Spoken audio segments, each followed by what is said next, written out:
Bonjour à tous et bienvenue dans cette nouvelle vidéo. Comme promis, je vous en ai parlé dans la dernière, je vais faire un focus sur les écarts.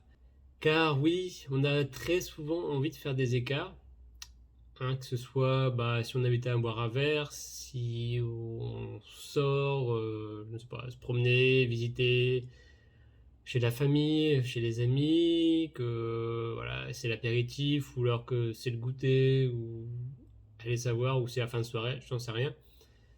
Je dirais que quand on n'est pas chez nous, on a souvent tendance évidemment à suivre, on va dire, le protocole social.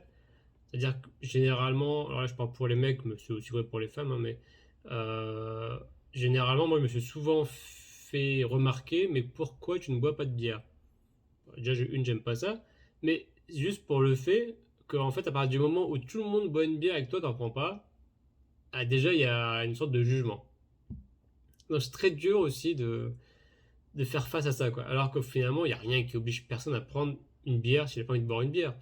Ou n'importe quoi d'autre d'ailleurs. Je prends la bière comme exemple parce que c'est ce qui est de plus, ce qui est de plus bu, on va dire. Mais voilà, c'est pas vous n'avez pas à boire ce que vous n'avez pas envie de boire. Et pareil d'ailleurs pour ce qui est de la nourriture. Du coup, dans cette vidéo, je vais faire une liste du pire ou moins pire, que ce soit en boisson ou en nourriture. Alors, on va commencer par les boissons parce que j'ai envie. Voilà. Et en fait, dans les boissons, évidemment, ce qu'on va éliminer mais alors, rapidement tout de suite, c'est tout ce qui est laitier. Donc évidemment, du lait pur, alors là, c'est la purge assurée. Donc vraiment, éviter tout ce qui est lait. Ce soit donc les milkshakes, du lait chaud, du lait froid, aucune importance, on n'en veut pas. Voilà, tout ce qui pourrait être, enfin tout ce qui peut être yaourt aussi, pourquoi pas. C'est voilà, éviter. C'est pour ça qu'on va rarement vous offrir des yaourts en général, que ce soit dans un café ou chez des amis, quoi que ça peut arriver. Mais toujours est-il, tout ce qui est laitier, faut vraiment éliminer parce que je pense que dans les boissons, c'est pire que l'alcool, quoi. Déjà, l'alcool est pas très, enfin vraiment, est très, c'est dans les pires, mais le lait, c'est au-dessus de tout, quoi. Surtout quand on a une mie parce que généralement, si on a une mie on est généralement quelque part intolérant au lait. Jusqu'ici, j'ai jamais vu quelqu'un qui avait une mie et qui tolérait très bien le lait.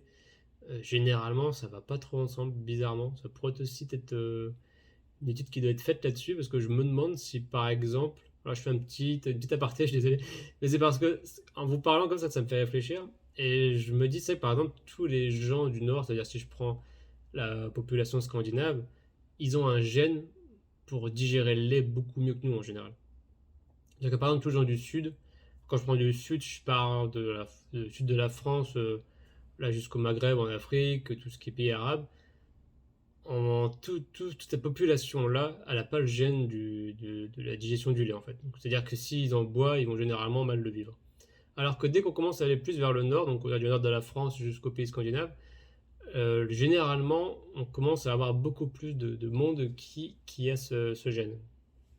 Et bref, ça pour dire que généralement, je doute qu'il y ait beaucoup de Suédois, par exemple, hein, je prends un Suédois en exemple parce que c'est plus connu, mais qui ont des missiles et qui devraient avoir des problèmes avec la digestion du lait. Mais bon, voilà, ça c'est un aparté. Tout ça pour dire, le lait, on arrête. Tout ce qui est lait, il faut vraiment arrêter. Je l'ai déjà dit, mais je le répète parce que je pense que ce sera jamais de trop. Ensuite, qu'est-ce qui nous vient? Évidemment, tout ce qui est alcool. Donc j'en ai parlé un peu en intro, mais la bière, non, parce qu'en fait la bière c'est gazeux, donc c'est pas ouf, mais l'alcool avec c'est l'est encore moins. En fait, le seul intérêt qui est presque bon avec la bière, c'est la levure qui contient dedans, parce que ça pourrait aider la digestion, sauf que bon, voilà, le fait qu'il y ait de l'alcool et qu'en plus vous mangez rien à côté, quoi. En fait, je pense que c'est surtout ça le problème. Si vous prenez une bière on va dire, qui est pas trop alcoolisée, mais vraiment peu, et que vous la buvez en fin de repas avec des produits absorbants, j'ai envie de vous dire presque pourquoi pas. Ok, ça ne doit pas être trop méchant. Par contre, voilà, si vous la buvez, on va dire, sans rien manger à côté, c'est ultra mauvais. Et ça, ces conseils que je vous donne, c'est aussi bien en crise que pas en crise. Euh, Évidemment, quand on n'est pas en crise, on sera moins enclin à avoir des effets secondaires rapides. C'est-à-dire que, évidemment, si vous n'êtes pas en crise et vous buvez une bière une fois par semaine, par-ci par-là, vous n'allez pas avoir un gros changement. On est d'accord. Par contre, si vous en faites beaucoup trop, si vous en buvez beaucoup trop, que ce soit voilà, le soir ou je sais pas l'après-midi, là par contre, ça risque beaucoup plus d'être un problème. Alors évidemment, dans l'alcool, je parle évidemment aussi de tout ce qui est, là je pris la bière, mais c'est tout ce qui est aussi alcool fort, hein. Vodka, gin, tequila et compagnie, c'est évidemment ouais, je crois que c'est encore plus fort parce que vraiment c'est très agressif pour l'intestin parce que en fait mine de rien l'alcool va dans vos intestins, hein. Une fois que c'est dans l'estomac, bien l'estomac il est pas très fan, mais alors une fois que c'est dans l'intestin, bah, c'est de l'alcool donc très fort qui va sur un intestin fragile avec de la bile et encore des trucs acides quoi. Enfin bref, c'est vraiment mauvais quoi. C'est vraiment mauvais donc pareil, hein, à éviter 100%. Ensuite vient, je dirais, tout ce qui est soda, tout ce qui est boisson très sucrée, plutôt, dire ça comme ça. Hein, tout ce qui est coca, iced tea, voilà, je connais, c'est pour les principaux, mais tout ce qui est soda ultra sucré, vraiment, vraiment éviter, hein. En fait, si vraiment vous n'avez pas trop le choix et qu'il n'y a que des trucs sucrés, prenez le moins sucré possible. Et je dirais encore une fois, évitez le gazeux. Voilà, le gazeux aussi, c'est pas ce qu'il y a de mieux pour nous, malheureusement. Je sais que beaucoup pensent que c'est bien pour digérer. Alors moi, perso, ça m'a jamais aidé plus que ça à digérer. Au contraire, ça m'a toujours plus ballonné qu'autre chose. Donc vraiment, voilà, à choisir, je prendrais ce qui n'est pas gazeux.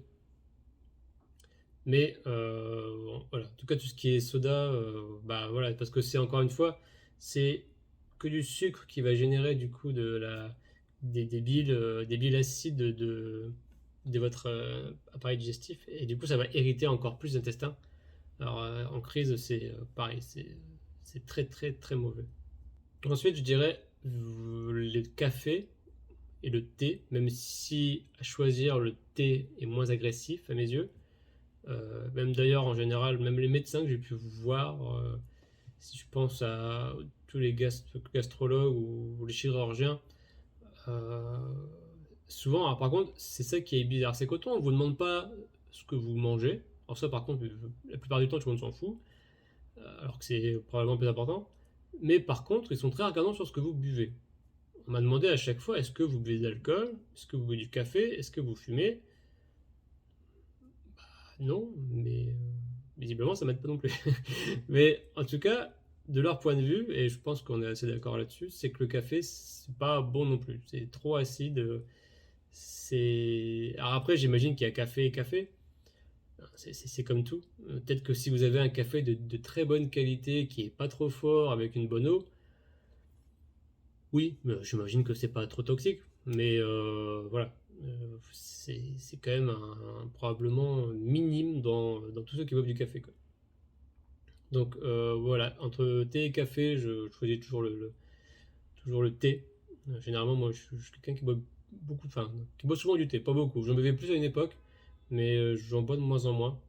Euh, voilà, pour des raisons perso. Mais voilà, le thé est pas trop déconseillé.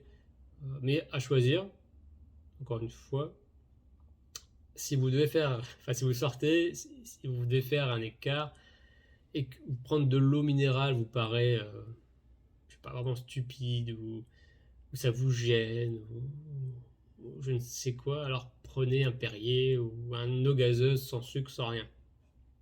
Je sais que le gazeux c'est pas ouf, mais du gazeux avec rien dedans, bon, bah ça vous fera juste un peu de gaz et, et juste de l'eau, quoi. Donc c'est probablement le moins pire, vraiment. D'ailleurs, je me souviens, j'avais demandé une fois au docteur Portarlet à l'époque.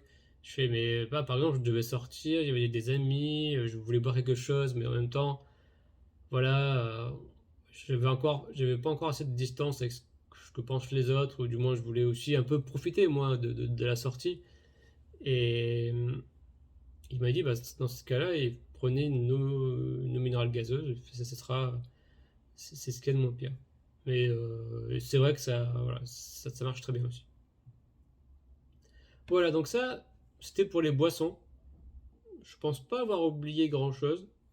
Dans tous les cas, ce qui est certain, donc si vraiment vous supportez pas l'eau minérale, ou vous voulez, il y a pas d'eau gazeuse, j'en sais rien, euh, allez toujours vers les boissons qui sont faites à la main. C'est toujours mieux, encore une fois, que d'aller vers des boissons industrielles. Par exemple, je pense à là cet été, voilà, quand je suis allé dans le sud, bah, je suis tombé dans des bars où ils faisaient des citronnades maison. Bah voilà, c'est très peu de sucre, c'est un peu gazeux, voilà, avec un peu de jus de citron, ça rafraîchit, c'est agréable et il n'y a pas grand chose de nocif quoi. Mais après le citron, si on est en crise aussi, c'est quand même acide. J'aurais pas pris ça si j'étais en crise par contre, hein, clairement. Euh, je le recommande pas non plus. Mais, euh, mais de toute façon, quand on est en crise, bon, je sais que ouais, je vais refaire une petite couche de rappel, mais si on est en crise, les écarts sont quasiment interdits, hein. Je sais que je suis un peu chiant avec ça. Puis en même temps, je suis pas là non plus derrière vous à vous mettre une fessée, mais toujours est-il que, enfin, si vous voulez vraiment éviter les problèmes, faut pas faire d'écart de boisson, hein. Encore moins entre les repas.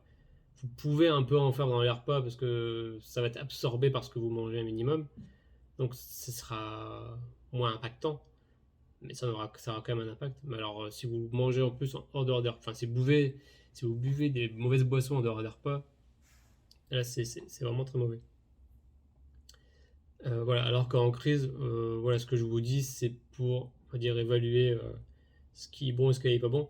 Et en vrai, d'ailleurs, même si là, on parle entre mycien et mycienne, mais ce que je vous dis, c'est vrai pour tout le monde, hein.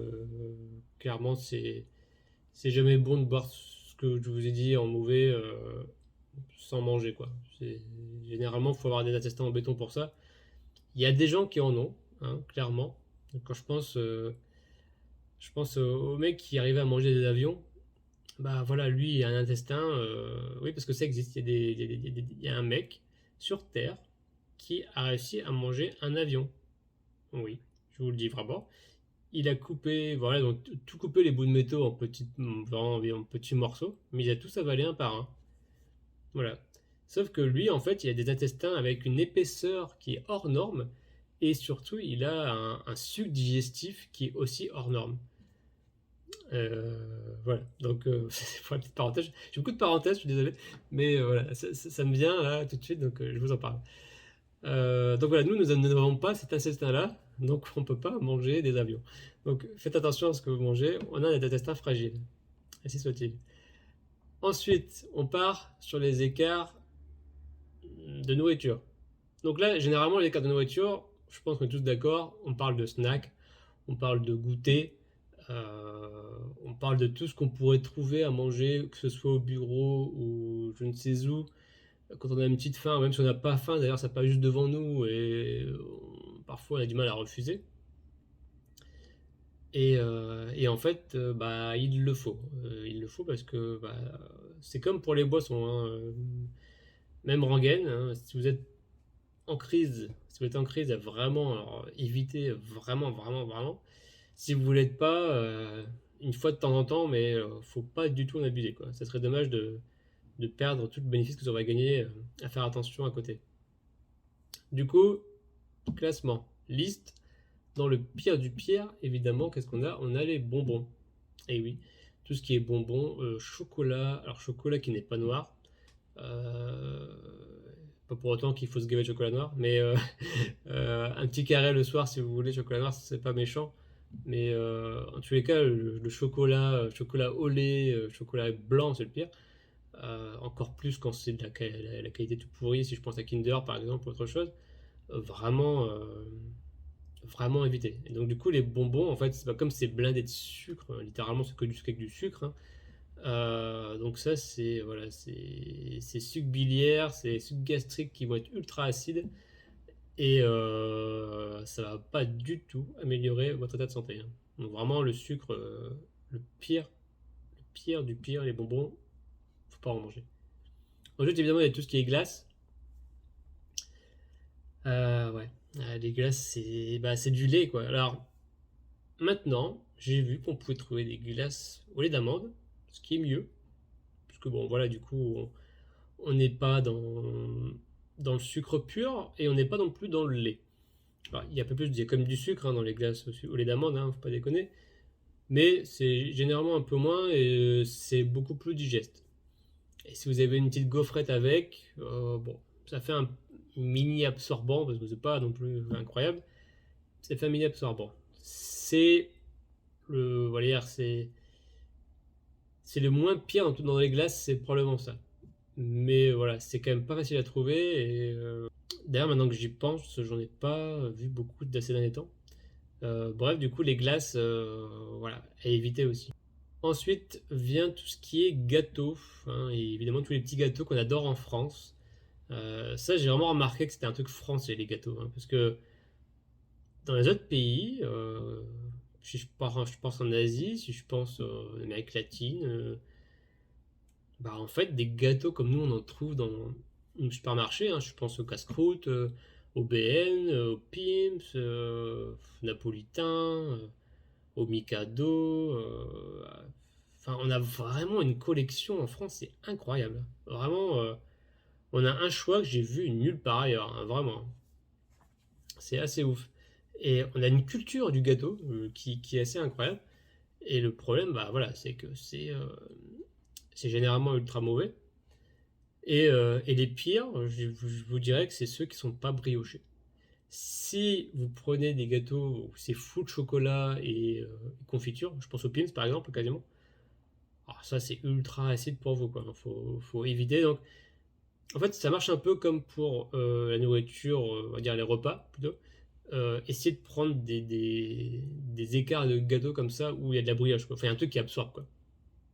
Que au moins, si vous mangez quelque chose de sucré et en gâteau, que au moins ça absorbe vos sucs digestifs, quoi. Que comme ça, la digestion sera moins nocive.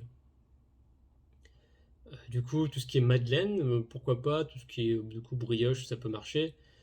Euh, les crêpes, c'est pas ouf. C'est pas très absorbant. Je sais pas si on peut compter ça comme des gâteaux, les crêpes, je pense pas non plus, mais bon, c'est pas incroyable. Donc voilà, gâteau brioché en priorité, si possible. Si possible, c'est vraiment le moins pire. Même encore une fois, si on peut éviter, on évite. Et bien sûr, tout ce qui est à base de crème dessert, on évite encore plus. Parce que là, bah, on revient évidemment au lait, hein, donc il y a encore très très très peu de pâtisseries avec des crèmes dessert où il n'y a pas du lait dedans. Ce que je peux comprendre, parce que la crème dessert, quand vous la faites au lait d'amande, bah, c'est pas mauvais, clairement, hein, c'est même bon. Mais bon, si vous comparez la crème dessert au lait et la crème dessert au lait d'amande, ouais, c'est sûr que c'est meilleur au lait, quoi. Mais bref, toujours est-il que bah, pour nous, c'est pas bon, donc on évite vraiment aussi tout ce qui est à base de crème dessert. Donc voilà, on a fait un peu le tour hein, pour ce qui est des encas ou des snacks. Et tout ce qui est aussi gâteaux qui sont secs, là, où il n'y a justement aucun absorbant et plein de sucre, ça, faut arrêter aussi, hein, c'est vraiment très mauvais. Bref, voilà.